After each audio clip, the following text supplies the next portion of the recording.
This JTV News Update is brought to you by the National Bank of the Virgin Islands, Colonial Insurances, DG Cell, Delta Petroleum BVI, Cyril B. Romney Tartola Pier Park, and the Gumptions Experience BVI. The value of the East End, the Long Local Fire Station, has gone up a notch. It is the home of the British Virgin Islands' first Satellite Emergency Operations Center, EOC, with state-of-the-art equipment purchased under the Caribbean Development Bank-funded Smart Communities project. A smart community is one that uses sustained mitigation, adaptation, and resilient techniques to absorb, resist, accommodate, and recover from the effects of a hazard in a timely and efficient manner, ultimately enhancing the community's resiliency and reducing its vulnerability. The center was officially launched today, July 27, 2020. So we have here the ability now to, with the communications systems in place, with the supplies and the contingency stocks here to be utilized by the community, should, and we pray we don't face any other disasters, but should we face those disasters, we have a local base, for want of better words, in the community that can straight away start being a hub of support for the community, linked with the national effort, but also ensure that we've got, if the worst happens, we've got the supplies, we've got communications, we've got the networks here to move forward.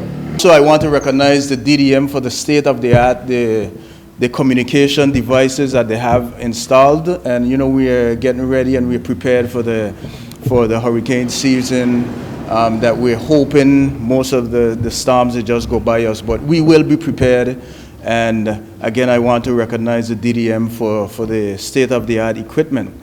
I have to tell you, I have many persons in my 7-district response team who are eager to be trained to be able to manage this satellite EOC, and I know that we have all the equipment necessary here. We have the weather system and the antennas and the satellite phones and everything that we would require in the event of a storm. Yes, we pray that nothing happens. Personally, I have a vested interest in this because I was one of the persons in '95, I believe it was, when we started the Disaster Auxiliary Corps.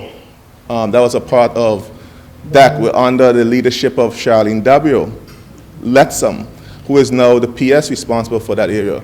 Myself, my brother Jason, I think you were once fire chief, a part of the organization, many others, where we came together as volunteers to be able to contribute to our communities to ensure that in the case of disasters, there are persons who are trained and able to deliver and to come as a notice call to help persons within the communities. This is a very important step because a district as large and as dense as our district, we need to have quick response in the case of disasters, not just for hurricanes, but any such disaster within our community. The Department of Disaster Management Emergency Communications Manager, Mr. Jason Penn, takes us on a tour of the Satellite Emergency Operations Center.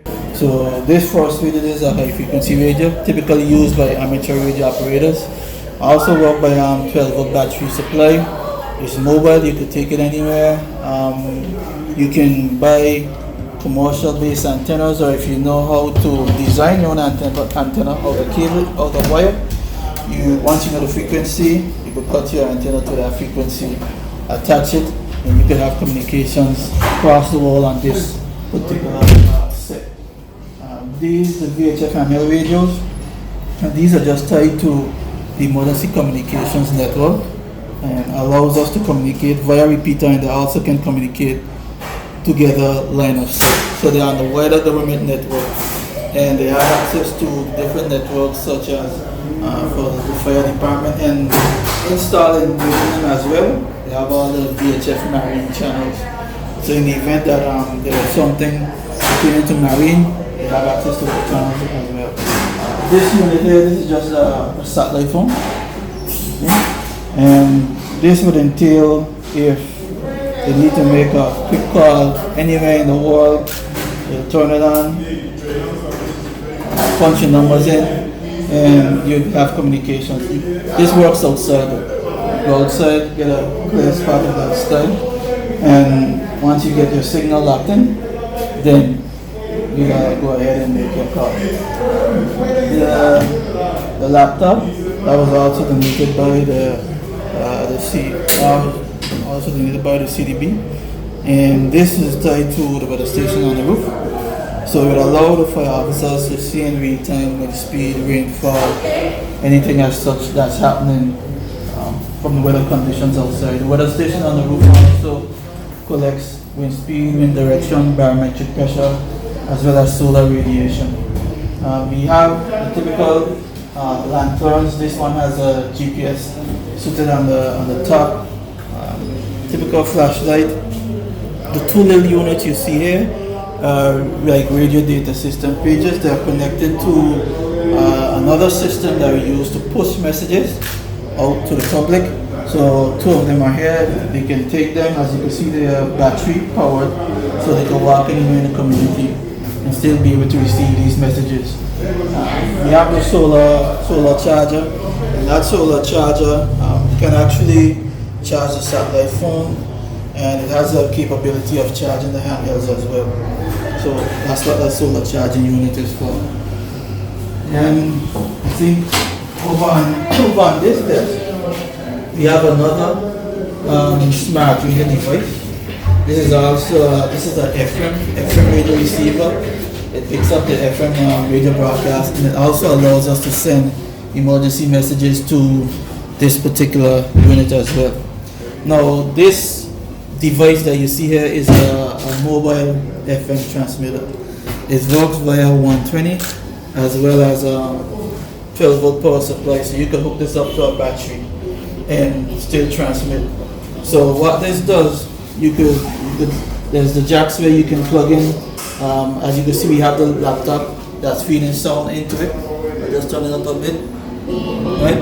So you could select various frequencies, and once you tune to that frequency, then persons, if you advertise the frequency, persons could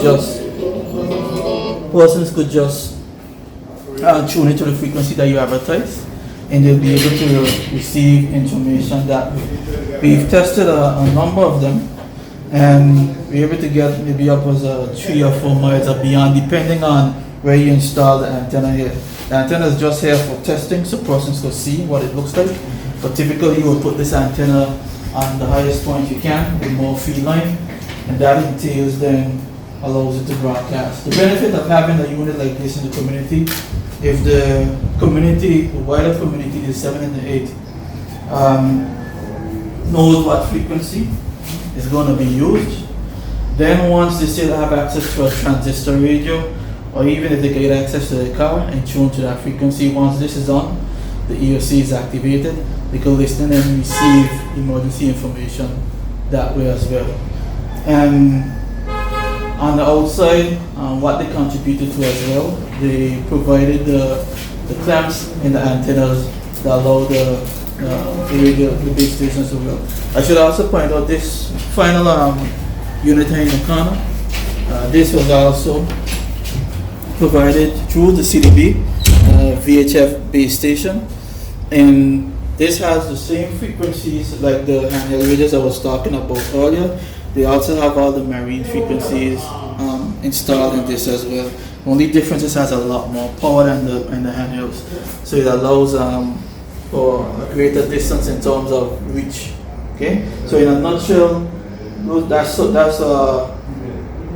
the equipment that was provided through the CDB, and some of the equipment that was also provided through the government funded loan. Penn says that the equipment is portable and can be moved from one location to another, but like this plea. Honorable Ryan, I must say to you, I see several times I've seen appliances come to this community and then they disappear. I'm holding you to it that one stays in this community, continues to serve this community and the people of this community, because I have a member in cabinet. I hope you're going to fight for our community. It is hoped that the East End Long Look Fire Station remains the permanent home of the Satellite Emergency Operation Center. With this JTV News Update, Kathy Richards. The nice thing about the National Bank is that they are actually true to their concept of being a national bank in terms of understanding the needs of all islands. They understood what we needed at New Horizon Ferry Services in expanding our offerings to improve shipping across our island. Because we have been in this business now for many years and established a good relationship with the bank, they saw our track record and they understood what we needed to expand our business. And together, we have formed a great partnership that is helping our business to grow.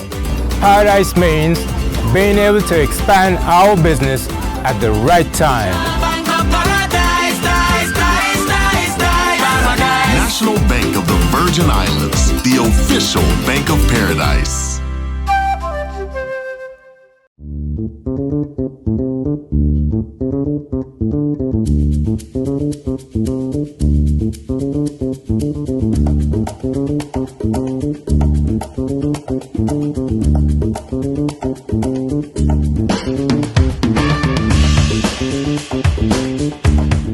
From coffee to shampoo to hand sanitizer, First Stop Shop is your one-stop.